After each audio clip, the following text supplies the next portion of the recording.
Welcome to Real Talk with the Pros. I'm Tammy Halford with Picket Fences Realty. And I'm Chris McLaughlin. Today's episode features Tyler from Mountaineer Pooper Scooper. Yes, I said Pooper Scooper. A service every dog owner needs, but nobody really wants to talk about it. Professional pet waste removal. Tyler has built a 5-star business doing exactly that, Chris. He has been serving our area for 6 years. He's seen it all, and he's keeping the yards clean one scoop at a time. Welcome, Tyler Laka, owner of Mountaineer Pooper Scooper. So, Tyler, glad to have you here today. Tell me, would your friends or your family 10 years ago would have thought you would have been a professional poop scooper? Would they have believed what you were telling them? And here you are today at a 5-star business that's been going for 6 years. I mean, how does this happen? No, I don't think they would believe me. I don't think I would believe myself 10 years ago saying this is what I'm doing. The only reason I would believe it is if they said I owned the business. Because I was interested in business at a young age. It started in high school, piquing my interest into entrepreneurship. Okay. And so if they said that, I'd be like, well, okay, maybe that makes sense. But what kind of business? The kind of business, I'd still be like, I don't know about that one. Right. So, no, it got started because my dad was traveling for work. He ended up meeting a guy in Virginia who had this kind of business. My dad knew I was interested in business, and he came back home. And he's like, hey, you should really maybe look into this because I don't know if there's one in town, like it's needed or, it could be needed. And so what a family dinner conversation. Yes, right. I was like, maybe I should be offended. You think I need to do this for a living? So, no. So that's what you think I'm good for? Exactly. So I was willing to work. I was willing to try it out. I was in econ class at WVU. After my dad told me this, I couldn't get it out of my head. So I was bored, got my laptop out, went to the West Virginia business registration site, came up with a name, filled out all the stuff. Right in the middle of class. Right in class. And people behind me, if they saw the name, they were probably like, ew, what's he doing? So anyways, sent it. Everything was, approved and started running some ads and trying to get the word out. Got my first customer and just went from there. Rest is history. Yeah, snowballed like that. So what's the moment you realize, wow, people really will pay for this? Yeah. Well, there were 2 moments. One was when I got my first customer. And I was like, oh my goodness, I got this somebody. Really is something. This is my first time trying it out, and I got somebody. Right. I've never seen a business like this around the area. Let's go. So I felt if I could get one, I could get another. If I could another, I could get another. And just go on from that. And the second time was probably year 3 or 4. We had quite a few customers at this point, but I was able to stop my other, income streams and just focus on this. And that was that's a huge game changer. It was for me. I was able to taking a risk. Well, yeah, I know my big boss. We had this discussion, and he says he could do away with the internet, do away with everything else, except that service. He says that's the only one I would keep on paying for, Aaron. So he says, I would get rid of everything. Yeah, and he but says, not that. No, not that is. Something he's like, no, I would never get rid of it. Wi-Fi, he would get rid of all technical stuff and definitely keep. A huge compliment. No, we get similar things. People say, the only time I don't complain about a bill is on the 11th. That's when we sit on invoices. I know it's yours and I'm happy to pay it. Every month, just take it. Oh, wow. As long as I don't have to do that job. So what about right now when it's all iced up? Is it all just sitting there easy for you to get, or in the cold? Are you out there in -2? Yes, we're out there. We're out there in the cold, in the snow. The only time we don't service in the snow is if it's 2 inches, covers everything up, and we're not going to see it. So then we just either wait for it to melt a little bit, or just wait till the next week if we had to. Discount the invoices from that, so we don't charge people for a service they're not getting. But yeah, this ice has been crazy. It's I need an ice pick. Truly, I do. I have to hammer out at the piles and sometimes kick them loose with the rake and stuff. So it's an interesting time. I bet. Who do you think is your primary customers and who uses your service the most? busy families. That's a huge one. People who just don't have time. They're running their kids around. They're going to work. Both parents are working. Like, just busy families are, who we take care of for the most part. We also have some like retirees who maybe have a hard time getting around. Lately, it's been strange. Maybe it's because of the ice. I think people are breaking bones, falling. Right. People are saying, hey, I broke my leg, broke my arm, my wrist, whatever it is. Can you come out? Just take care of us for like a month, 2 months until I'm recovered. So we get a lot of those, again, especially now with this ice around. So, and then people who like just don't want to do the job. They get grossed out by it. They don't want to put it in their trash can, leave it there to stink up the neighborhood and their house. So, yeah, mostly busy families and people that just don't want to do it. What services do you offer? So we mainly focus on scooping. We go to the people's houses, enter the gate if they have one, scoop everything, tie up the bag, take everything away so they don't even have to see it or deal with it. Or the trash people don't have to deal with it either. Smell it, yes, that's a huge one. We also deodorize. Yeah, we use a product that's a sanitizer, but we can't sanitize grass. It's not something that actually happens. But we use a sanitizing product to deodorize the grass. It kills the bacteria, and it's a product that hooks up to people's faucets. So we have to use a hose, and we really soak it. It's not just like it's not just a spray to cover the scent. It kills bacteria that causes odor. It's like an enzyme? Yeah, it eats up the enzymes, exactly. Which is really good, because if you had kids out there barefoot, and that's where a lot of stuff can end up happening. Exactly. Now, it's not something I recommend to do like after every service. It's a safe product, it's a fine product, but it's just overkill. You don't really need it all that often, truly. So we try to just tell people, whatever you like, we'll do it. But most people go monthly or every other month. Some people just do once a year. When it's peak summer, it smells real bad. So when those hot 90+ days, yes, exactly. It's like cooking out there. Yes. From a real estate perspective, someone's getting ready to sell their home. I would expect doing a cleaning maybe more often as buyers are coming by. Do you ever get a call just, hey, I'm selling my house, can you come by and do it for this short amount of time? Yep. Usually it's not, they don't sign up for like a month or anything. It's like, hey, I'm going to sell my house this date. Can you come by, the day before or the day of, whatever. Take care of it all. Just take everything up. Usually on top of that, they have us deodorize. Sanitize. Yep, exactly. Deodorize, sorry. And for landlords and property managers, which I end up overseeing a lot of properties, how can your services help them avoid issues with tenants or yard maintenance? Yeah, a big issue with like commercial properties is the maintenance people or office people having to email, hey, make sure you pick up after your dog. Hey, make sure you pick up after your dog. And they try to find out who's not picking up so they can either find them or just give them a warning or whatever. Takes up a lot of time, I feel like. It's a pain in the butt to try to watch out, the office window and see who's not picking up. So we have a few commercials that we just go out to, we scoop, we take care of their pet waste stations too, change out the bags, put new bags in, stuff like that.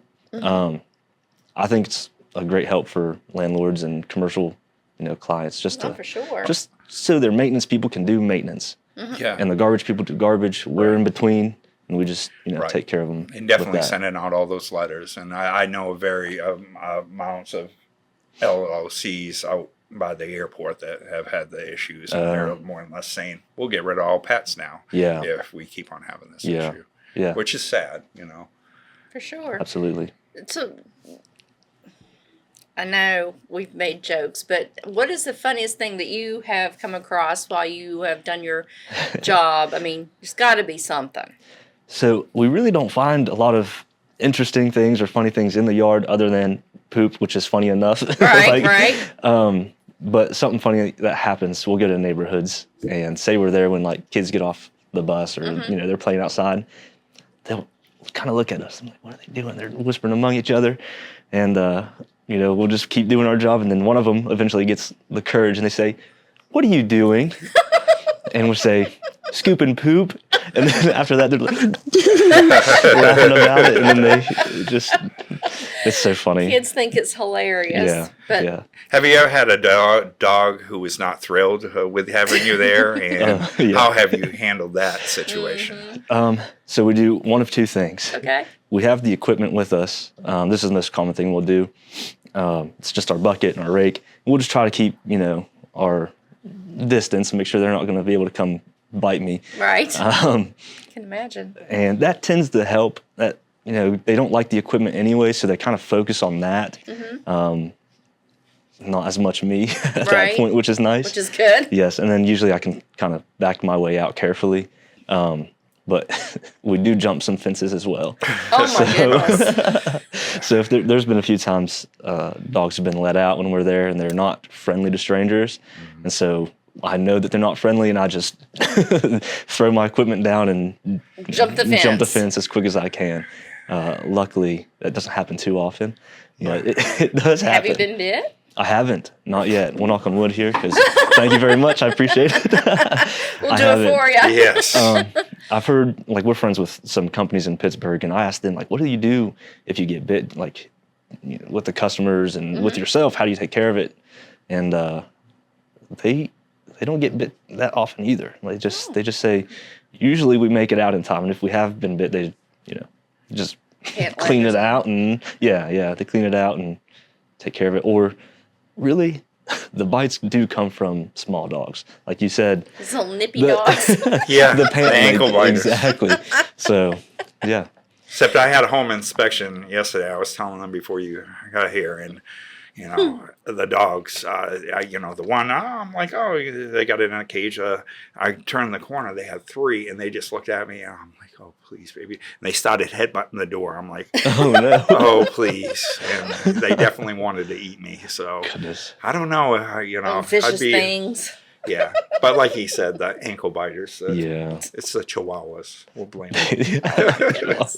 them. How big of a crew do you have? So it's mostly me. Mm-hmm. We have people help out sometimes. Like right now, the only reason I can be here is because I have a friend who's going Nice. around helping me out, Glad. which is great. And I'm trying to officially hire my first person within the next few weeks. So You're a it'll be 5-star company, so listen up, people. If you're looking to get in the biz, that's right. call That's Tyler. right. Please. we'll put your number down there. Okay. Yeah. Definitely. And where do you see Mountain Air Pooper Scooper going in the next few years? Will you expand or add new services? I definitely like what you said, something about the stations. I mean, I really think they should be throughout the community. Yeah. I would think that the city would want some of these. Yeah. I agree. Look at the dog parks and stuff. Mm-hmm. Yeah, no, I agree. I don't know.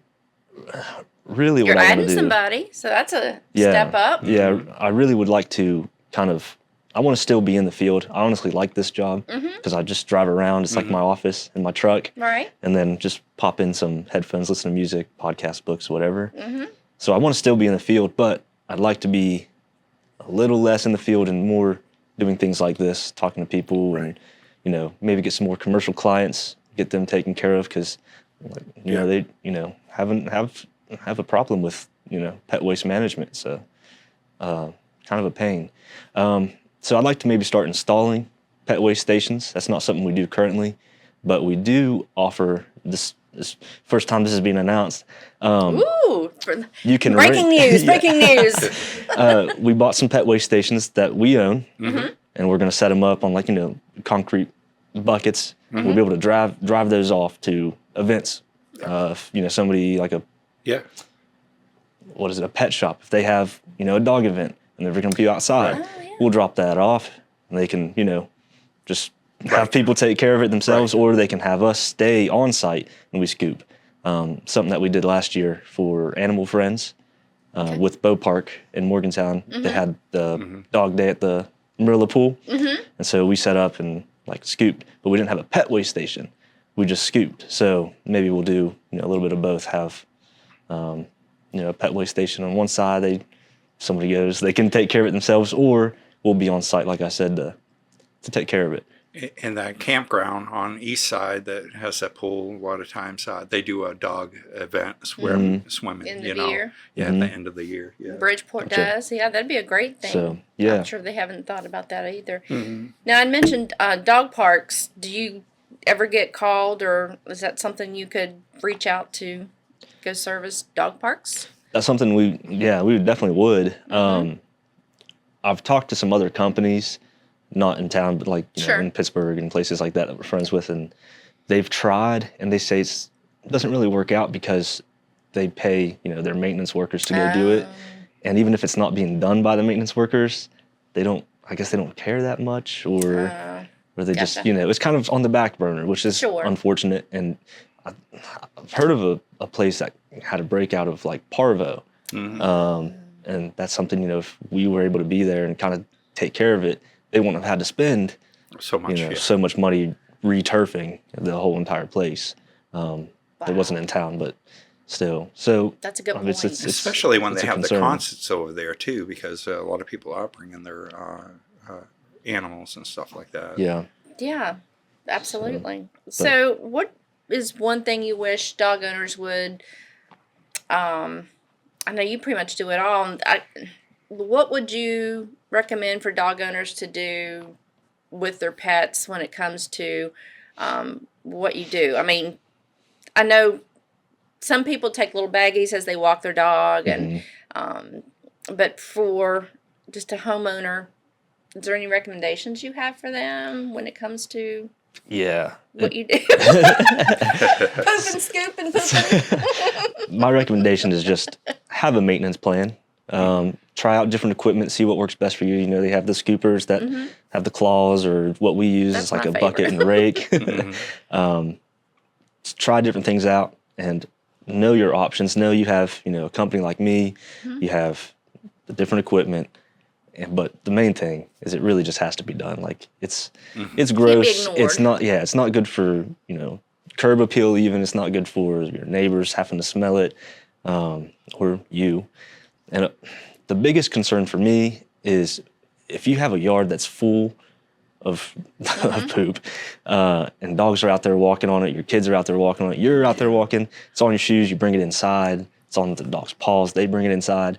I mean, that's just, it's, dirty. It causes smells. It's, I've heard people say it's fertilizer for the ground. Yes. But see, so I'm so happy you said that. Yeah. Okay. So dog poop is not fertilizer. It can't be used as fertilizer. There might be a really expensive way to do it at some expensive facility. Compost, which takes a higher degree, a steady 140 degrees. I researched that, and I was like, wow, and you can only use it for plant. You really can't be using that compost for Listen food. At you doing some research. Well, I've always been interested in this company, and like I said, Aaron said, this is the only bill that I'll always keep on paying. Electric, so I'll get rid of. But so it's not fertilizer. I'm so happy you said it because it slipped my mind, but I wanted to spell that because it's not like. And something that people say is, well, then why is like my grass growing taller around it in the spring? And I have the answer. I figured it out. Oh, what is it? What is it? So more breaking news, people. There's moisture trapped under and kind of around that poop, especially around the spring when it's raining so much and the grass is growing so fast that even holds in more moisture when it grows. Right. That's why. But if it's in the summertime, what you'll notice, especially in the dry season of summer, if it is laying here for even 2 days, maybe less, it'll brown. It'll kill the grass. So that's why it really does kill the grass, but it grows because there's moisture in the spring and the temperatures aren't so hot. And for anyone that's listening who wants to book you, how do they go about getting a quote and everything? It's super easy. Just go to our website, mountaineerpooperscooper.com. Everything's spelled out, just plain like that, and then scroll to the bottom of our homepage. There's a form. It's like 5 questions, and then submit that, and I'll reach out. I'll let them know, what days we're typically in their area. If anything's, kind of weird, like if they have a locked gate, we'll figure that out. So, super easy. Just fill out the form. I'll reach out to you. On hinging on that, what is your area? How far do you go? So Morgantown, that's our main area. Come to Fairmont, and we go to Bridgeport as well. We're technically also in Masontown, West Virginia, and Preston County, and Point Marion, but those aren't ones that we typically target. We try to stay around, Morgantown, Fairmont. And you definitely go to all the pit games. Yes, yes, exactly. So I too did some research. Huh. I know, look at me. So statistics: 71% of U.S. households own pets. Nearly 94 million dogs. Okay, we're talking about a massive amount of waste here. So the average dog produces 340 grams a day. Now that adds up pretty quickly. How big of a problem is when you go to the yard? Is it full, or is it pretty maintained, or are you like on landmines, or what do you see when you arrive? Yeah, so it depends. Or average? Yeah, it depends on, one, how often they have us come out, weekly, twice weekly, every other week, and how many dogs. Also how big the yard is. For the most part, we can get into a yard, do a little scan, and see, 80% of the piles, and then we'll have to, search around for those remaining 20%. But it fills up for sure. Even twice weekly with 2 dogs, like especially if it's like golden retrievers, German shepherds, 2 dogs twice weekly we're there, and my arm is like sore still. It's a heavy bucket. So we're gonna have some conspiracy theory over there because with the McDonald's beef, where does all this go? Huh? Where does people are gonna be crunching the numbers now, saying that's funny. Do we have average dogs or not? So walk us through the typical service. What does a normal day look like when you go to visit somebody's house? And I'm sure you're very professional and non-intrusive. So yeah, we do our best. I try to compare our company to like Wi-Fi. I want to work in the background, and if we're not there, you'll notice it, and it'll frustrate you. So we don't want to do that. We want to show up, reliably. We want to show up about the same time every week. And yeah, so going off of the trying to not be intrusive, we give our customers the option if they want us to, send a heads up, hey, we'll be there in 10 minutes or whatever, or if they just want us to show up. Inside. Yeah, there are some, with the mean dogs, we do have to let them know for sure that we're on the way. Right. But yeah, we give them the option because if they don't want to be bothered with a text, I don't want to bother them. And a lot of times we don't need to. Their dogs are inside, they're at work, so and we try to be there between 7 in the morning and no later than like 5, just so people are still at work or at school. They don't ever have to see us if they don't want to, that kind of thing. So, yeah, it's we just go into the yard, walk in rows back and forth. Sometimes, depending on the yard and the dogs, we do, hatch so we can check everything at every angle pretty much. Scoop it, take it away. So what kind of prices? Do you have set prices? Do you have monthly prices, weekly? Tell us a little bit about how that gets priced out. Yeah, so we base our prices weekly. And for once weekly, it's $17. For twice weekly, it's $30. And for every other week, it's $30 per service. Well, and worth it. that's based on weekly price. And then typically what we do is send out an invoice through email once a month. So, and we base every month off of 4 weeks. So even if we show up 5 times in 1 month, you're only getting charged the 4 weeks. So do you, you touch base, you don't really require contracts, but do you save money if they do get a contract, for a year with you? So if they pay, I'm sorry, I'm trying to think how to word it. If they pay for the entire year, they'll get a free month of service. Yeah, so if they, they sign up today, they want to pay the whole year.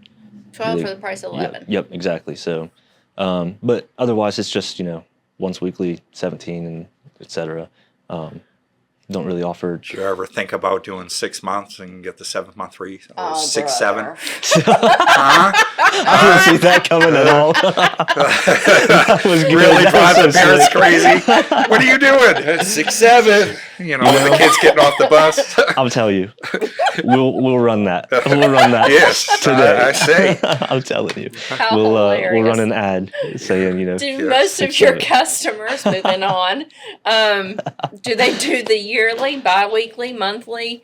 What do you see most people doing? Just monthly, because we have some customers, they want us only in the summer or they only want us in the winter. So I don't push that to anybody really. I just want them to do what they like. Give them the option, of course. But no, typically it's just monthly, and just get one invoice a month, either auto pay it or they just, take care of it real quick, and that's it. Don't even have to think about it, really. And a lot of customers, I think, don't realize, or people that don't have your service don't realize how much of a health hazard dogs can be. And you did touch base on what should the homeowners be aware of, and that's mainly retracking it back into the house. Kids, how many times as a kid, especially new Jordans, you're like taking a thing, scraping out and washing, and it's like and you don't realize it until one of the friends said, "Hey." So you step in something. Exactly. So it is a health hazard, and it's also a health hazard just to the environment in general. Mm-hmm. Like, if you have it laying there in your yard and you're, say, above your neighbor's yard, when it rains, that you don't see it because it's in the ground, but that washes down. So that's just going back to have a maintenance plan, whether you use us or do it yourself or whatever. Just be neighborly. just have something in place to take care of it. So let me ask, do you ever find maybe a flea infestation or ticks while you're doing this, and let the client know, hey, you may want to check into this. We've discovered some. It's only happened once. I got home after working and I felt something on my back. So what's going on? And I went to scratch it and I felt a tick. So I brushed it off, and it was a Thursday, so I was like, okay, I got to email everybody that's, on a Thursday route and say, hey, this might not have came from you, but, I didn't go anywhere else other than, our yards. So I don't know if you want to call, a local pest control company or what, but just one time, thank goodness. Wow, that's incredible, the amount of work that you're doing, right? Right. Well, Tyler, is there anything we haven't mentioned that you would like to say about your company? We're going to wrap it up here for today, and we're so glad you've come, but I want to give you an opportunity if there's anything. You've made some breaking news today, so we're glad to hear about that, and just give you the floor and let you talk about your business. Do you mind if I check my phone to see if I missed anything? Yes. Okay. No, I'm just kidding. But I really do like thinking about the city cities really need to invest into these stations that you put up. It would save, because I do see a lot of people in my neighborhood here on West Side. They always say there's a lot of people that are walking their huskies and stuff, and they always have the bags. And I'm like, yeah, you can use my trash barrels and stuff, but it would be nice to have these. Like down here at Palatine when they have the concerts and stuff, and right, and they bring their pets and sit in their lawn chairs, you could come in afterwards. Especially kids all barefoot over there on the splash park, going over on the grass. Yep, exactly. Great visual, thank you. No, I just want to say thanks, to our customers, especially Lisa and Ed. They're our very first customers we had, and that's what snowballed everything. Aww. And it's so nice because we're not just the company, we're local. We, just like you guys, we have relationships with, our clients and customers, and we got to visit them at their tailgate, stuff like that. We just went to a Super Bowl party at one of my customers' restaurants. It's just, it's just, I've been blessed to have, great customers, great experiences with other business owners like, yourselves. And I got to give a big shout out to all my friends, family. And Maggie, of course, Maggie. She's been love you, Maggie. She's been a super help, with all this stuff and keep me encouraged and that kind of stuff. So you don't really go to work every day. You just go visit friends. Pretty much, yeah. I get to pet some furry friendly ones dogs. as well. Yes, exactly. Now, do you have, they look forward to seeing you come and say, hey, there's my friend. Exactly, yeah. So do you have a favorite dog? You can't say that. Yeah. They're all his favorite. It's like kids. Yeah. No, I can't have a favorite dog. Right. There are some that are extra special to me, though, for sure. They're just, always tail wagging and greeting me. And, I talk to them. I say, hey, help me find where I'm supposed to go. Where you guys at? So come on. We have, just great customers. I appreciate everybody that, reaches out. And even if they're just a one-time scoop, that's another relationship, someone we get to help. So that's it. Yeah. Well, very nice. Very nice. Well, we so much appreciate you coming today. Yep. Thank you, guys. We hope that your business continues to grow with that 5-star rating. I mean, can't get any better than that, right? On Google Exactly. reviews. So make sure you reach out to Tyler for that backyard clean right before your barbecue. Yep. If we ever get out of the -2-degree weather, I know. I don't think it'll ever get here. But Thank you. Yep. Thank you guys. This is Real Talk with the Pros, and things are about to get real.